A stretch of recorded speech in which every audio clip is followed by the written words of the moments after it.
Well, we are nearing the final turn in the race for September and it's going to be a thrilling finish.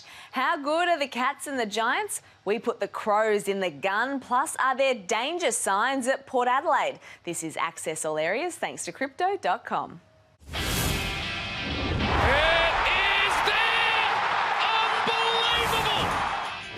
Toby Green, he's exceptional. The miracle worker does it again. And it's absolutely marvellous if you're a Carlton fan. Soft Bolton!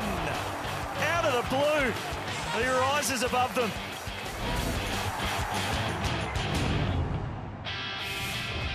Happy Monday. Great to have your company, Damian Barrett and Matthew Lloyd with me. Welcome, gents. Good to see you both. You too, Nat. Likewise. Well, it is going to be a cracking finish to this season. We've got 6 rounds to go and it's heating up. It's going to go down to the wire when it comes to who is going to make September action. As we take a look at the ladder here, I'm keen to get both of your thoughts on who's going to make it, who's not, because you look at the Giants and the Blues, they are coming, Lloydie. They are coming hard, and so are the Tigers, so I think the top 5 are clearly the best 5 sides in it. So you get down to 6, 7 and 8 and who can make it. I think St Kilda are the worst side of those teams, so I don't think they deserve to make it. They've been out of form for a fair period of time. The Dogs play the Bombers this week, so that's a significant game coming up. So I'd say St Kilda are out.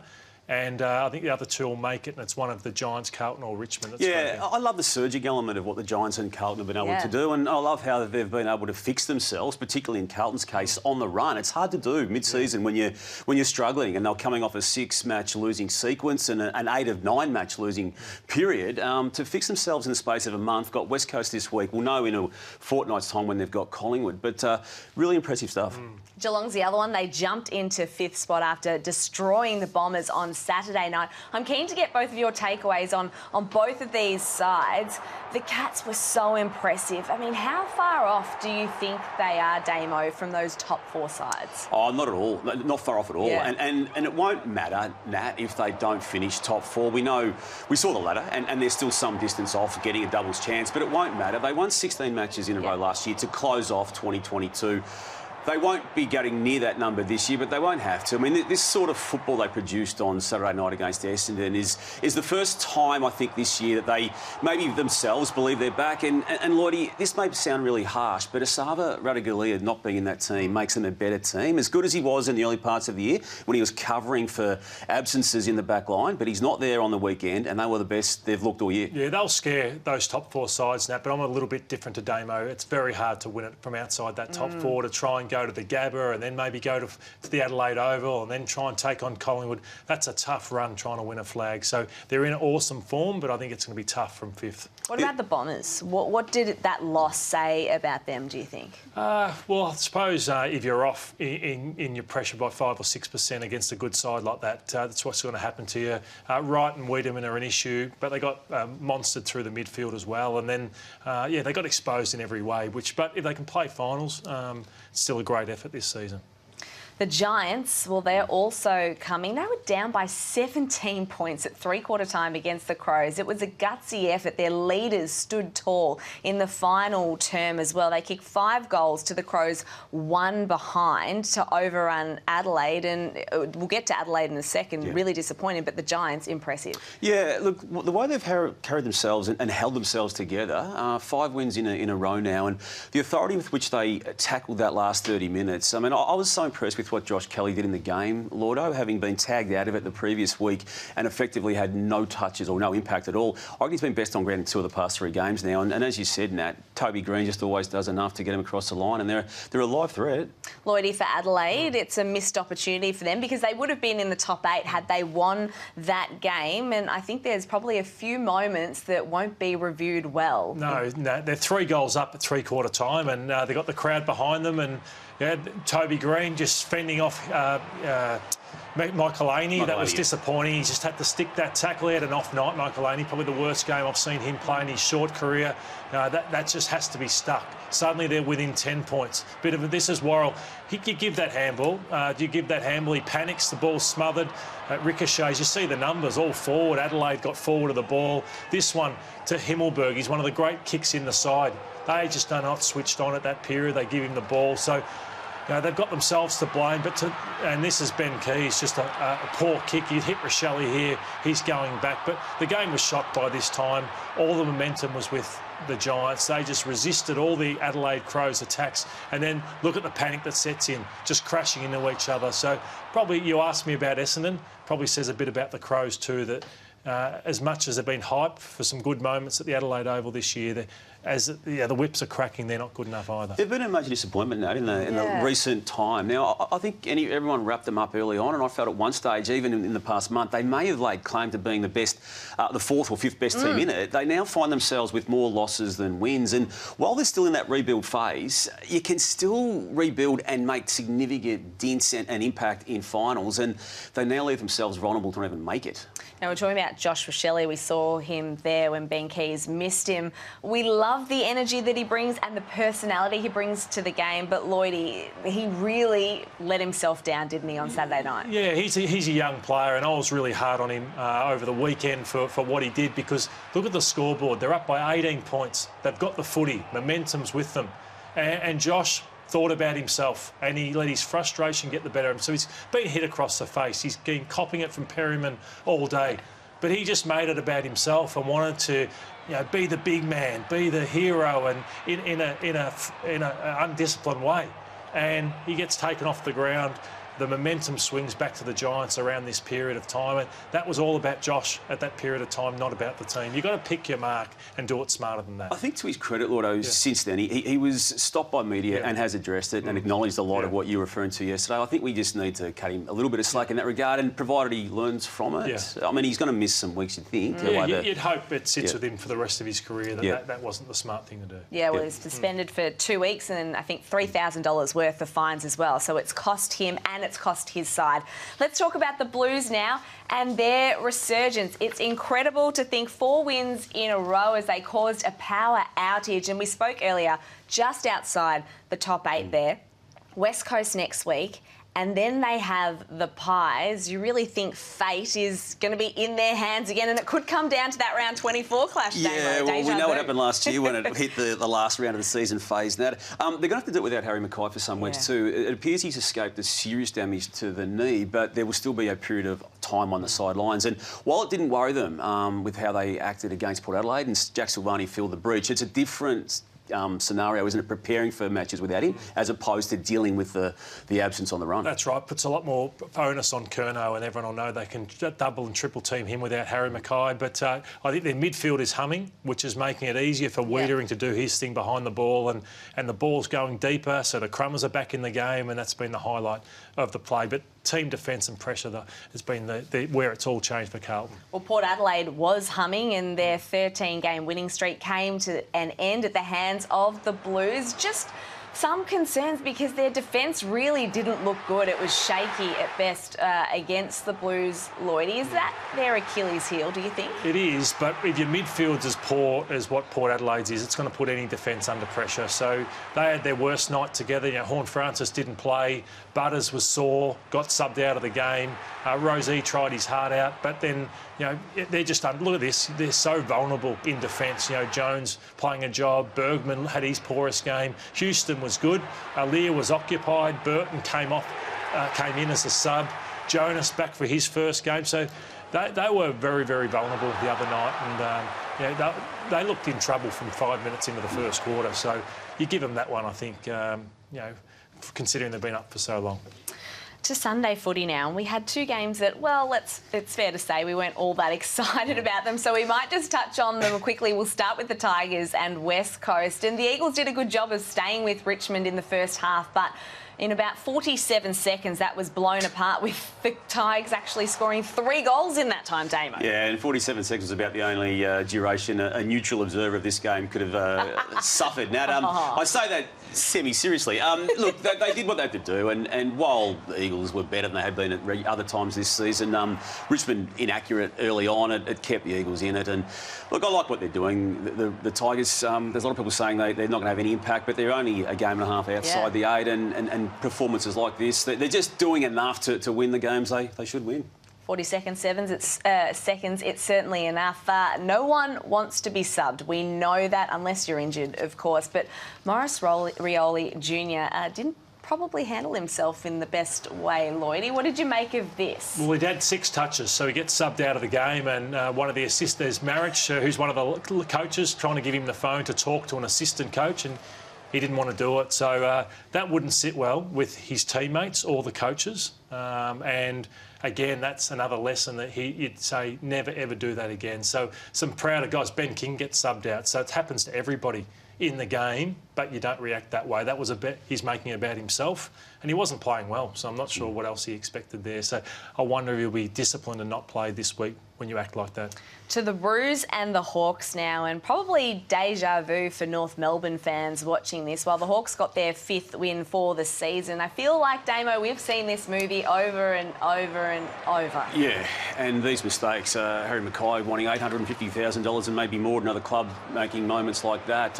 Aidan Corr just dropping this inexplicably. These are senior players, players on big money. We've got a captain here who we don't see him actually execute the kick, but you can see where it ends up somehow that far away from the intended teammate. And then Jack Siebel, the former captain, key stage of a game, a semi-chance for North to come back into it, does that at goal and then does that, trying to take it away from goal. Look, this club is reaching 90-year lows, guys. 4 years of sustained ordinariness and there's no improvement. I don't care what anyone says. I mean, they've got Sheasel in and he might win a best and fairest. Wardlaw pinged his hamstring again yesterday. But outside of the access to high draft picks and the OK performances of those young kids, there's no improvement at all this year. What worried me too, being at the game, was a lot of guys cramped in that last quarter too, and so they're so far off in so many areas. So it's with the skill level, the conditioning, the game system, or every area of the game. They've been rebuilding for a fair while, and they're still a mile off what Hawthorn were yesterday. But they may not have hit rock bottom yet, and that's saying something after 4 years of trying to get off the bottom. Does Clarko change anything, either him coming back? No, how? I don't see how it changed. Look, he needs another pre-season behind him and to get the problems of 2023 totally into his past. But I don't know what him coming back by way of changing how the club is in the remaining matches of this year is going to have any effect. Now, he's been back at the club, and when he actually returns to coaching the team, whether it's this week or some weeks, and it will happen before the year's out, but I don't see that changing it. And you think Cunnington, Siebel and Goldstein will all leave, so that'll make it even harder. I know they haven't offered that much on the field this year, but the lack of experience at the club will hurt them. And Mackay could choose to leave as a free agent, and I'd be surprised if he's clearly looking at it, and he may well execute that outcome. All right, well, let's talk about the Gold Coast Suns now. And they sacked their coach last week, Stuart Dew, on Tuesday, and 4 days later they beat the Saints, and they showed determination and a ferocity at the contest that I haven't seen much at all in 2023. They're now just one game out of the 8. It begs the question, Lloydie, where has this been for most of the season? I have seen it for some games, but just not consistently enough. Yeah, they put in the Carlton one was a shocker and probably really hurt Stewie Dew, as was the Collingwood one in recent weeks. So it's there for them, and it'd be a pretty exciting job for the next person that takes the reins over, because they've got so much talent on that list. And it was an impressive performance, but they're a much better list than the Saints and should have won that game. So the Saints are vulnerable at the moment, Damo. We spoke about that. Games to come, North and Hawthorn, put that aside. Then Carlton, Richmond, Geelong and Brisbane. I did the ladder predictor on afl.com.au. I've got them missing out. What do you make of the Saints right now? Because this is like last season when they were 8-3 and then just fell off a cliff. Well, ultimately, they haven't improved, likewise, as to North Melbourne. But, I mean, I think there's a realisation of that. The year they've got under Ross Lyon now, they'll be better for, no doubt. But ultimately, there's not a lot to work with. And that's now very, very obvious, and it's very, very apparent, and Ross is dealing with that on the run. But it's going to end similarly to what it did last year. Now, whether they just hang in the 8 or just miss, either way, there hasn't been significant improvement, if any. And Lloydie, they just weren't switched on Saturday, against the Suns. Yeah, let's take a look at it, Nat. And Jack Sinclair is one of the players who's been a star for them. He's an All-Australian. He's probably their best player, but that's Noah Anderson kicking a goal. And Jack Sinclair's with him at the time. And you watch the player, the intent, does he really want to get there to stop Noah Anderson from kicking this goal? No, he doesn't. And that's where Ross Lyon spoke after the game. He said, we're getting what we deserve at the moment. He's speaking like a frustrated coach who they can't score, and then at the same side, so that's Noah Anderson again, kicks the ball over. There's Saints everywhere, and there's Suns. Do they really want to look around and communicate with each other and say, who's got him, who's doing this, who's pushing over? And and rolling over like the good sides do. There's Jack Sinclair, just a horrible mistake. It's a lazy kick. So, sorry, there's Stocker. It's a lazy handball to a player who turned his back on the play. So, they were awful, and Ross Lyons come out and said, I need another pre-season with these boys to probably educate them a little bit more. But is there enough to work with what we've seen this year, or do they just need to hit the trade and yeah, I think so, draft really hard? I think Ross Lyon, a new coach come in, you talk about the sugar hits that you get. I think that a lot of it was off the back of a new coach coming in and now reality's back. And now reality's back, and we're seeing what the real St Kilda is.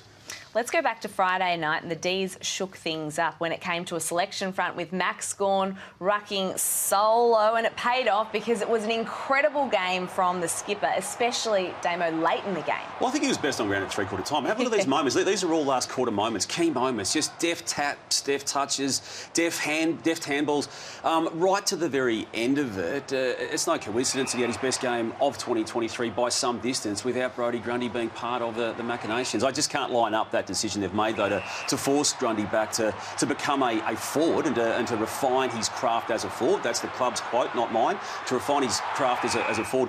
At round 17 of the first year of a 5-year deal at a new club, I can't line up the two statements, Lloydie, but we're not going to see Grundy playing while Gawn's out there this year. He was unbelievable, Max, and it reminded you of how good he is and how good he is when he's the number one ruckman. So Grundy would hardly have ever kicked more than 2 in a game, more than maybe a handful of times. Might happen 3 or 4 times in his career. So he's not going to suddenly become the forward Goodwin hopes he'll be. So, unfortunately, I can't see him getting back into this team. They may try it again at one point. But, you just wonder if his management would say, Brodie, do we need to start looking at a new club? I know everyone needs a backup, but you don't pay your backup ruckman $600,000 or $700,000. So a bit of thinking for them to do. Yeah, watch this space, I'd say, on that one. To the flag pies now. And we can't get enough of the way that they're playing. It's thrilling, it's scintillating, it's entertaining. But Coach Craig McRae would absolutely love the intensity that Braden Maynard brings each and every week. He was back in the side against Fremantle, and he's just a kamikaze, isn't he? He is, Nat. He spoke pre-match, talking about how his shoulders pop out, but he was going to persevere with it. Well, it popped out early, or it certainly gave potential to it. Look at him doing all these actions here. His right arm's ineffective, and yet he's still laying tackles, he's laying smothers, he's happy to take his top off at the best of times, and did that in the privacy of a dressing room, and he carries the drinks in for the teammates. I love that. He's just a team man, first and foremost. What people don't talk about with Collingwood, they're the number one defensive side in the comp, so they've conceded the least points. Everyone loves the fast, dynamic play, but they're also the best defensive team, so they're the team to beat, obviously. Maynard also had an interesting exchange that we picked up on with Nathan Murphy. Now, I feel like, so the game's done here, they're winning the game. If the Pies were losing, though, this little exchange you can see in the top right-hand corner there, we'd be saying, oh, the cracks are starting to appear. We'd probably be fairly critical, but when the Pies are winning like this, it's just driving standards, isn't it, and professionalism, Damo. I love it, Nat. Some people can look at it and go, what are they doing? I mean, Nick Maxwell and Heath Shaw used to do this semi-weekly when they were in a successful era. I mean, you're right about comparing it with the lesser teams. It would be an issue if it was a team on the bottom of the ladder. I'm not sure it was Nathan Murphy's fault, what happened there either, Lloyd. I think Maynard wanted him to come over the top and spoil, but it just shows that they care so much. All right, don't forget to put your tips in for the official AFL tipping competition thanks to Crypto.com. We're going to get some early bold tips. Port Adelaide and Collingwood, a big one on Saturday night at Adelaide Oval. Lloydie, who do you like? The Pies. Early week tips, Nat, are dangerous. Collingwood for me too. Yep, I'm with you. And the Lions and the Cats, Damo. Cats. Lions annoyed me on the weekend, losing that game. So, okay. Cats. Yep. Yeah, I'll go the Lions at the Gabba. Yeah, at the Gabba. Come on. Time now for quick gives. Lloydie, we start with you. Can the Blues make finals without Harry Mackay? Yes, I think they can, Nat. I think that they play OK without him, and they've got so much confidence at the moment, so they can still make it. To you, Damo, would the Saints have been a better fit for Rory Lobb, or even Melbourne, perhaps? Yeah, I reckon Melbourne more so than the Saints. Melbourne clearly now knows it needs a forward, and they got a ruckman. So, yeah, it would have been a far better fit than what he has been at the Dogs. Nat, to you, should Geelong be allowed to host the final at GMHBA Stadium regardless of opponent? Yes. Even if it's Carlton or Essendon? Yes. That goes against what you normally say. It's their home ground. If we give it to the Giants at Giants Stadium, they should have it at GMHBA Stadium. Come on. Damo, back to you. With Hardwick favourite to be the Suns coach next year, give me the percentage of how likely it is that Dustin Martin follows. Let's go with 28.627, Nat. It's less than a 3% chance, Okay. right? So somewhere in that banner.